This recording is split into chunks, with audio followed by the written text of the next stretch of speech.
So now you know how to loop through a process multiple times. But what if you want to stop? That's where the keywords break and continue can be used. So let's look at an example here. Let's say I have an array of characters, is B in it, and I want to find out if there's a B in this car array. Well, I can use my for loop and say I'm going to start at the very beginning, and I'm going to loop through all the way to the end of the array.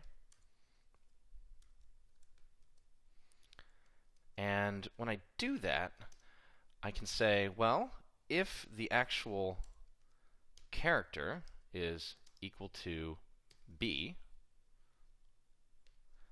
then yeah, that's the searching condition that I want. And I can say that my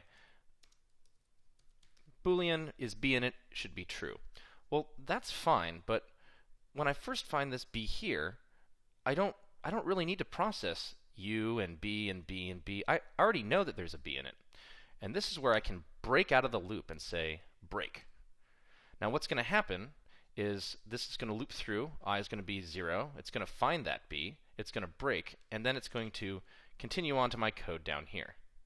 However, what if instead of just knowing if there's a B in there, I wanted to know how many B's are in there? Well, let's see. I could start with an int. How many B's? The problem is once it finds a B, I don't want it to actually leave this whole for loop. I just want it to quickly skip to the next I. And for that, we can say if bi is equal to b, is a b in it? Yes, true. We'll take the how many b's and increment it. But instead of breaking, we're going to say continue.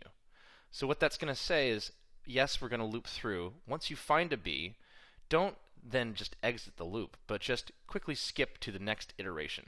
So if there was code down here, it wouldn't necessarily have to be wasted and executed. We want to just continue. And that's how you can use break and continue to either exit a block of code that's in a loop or just skip ahead to the next iteration.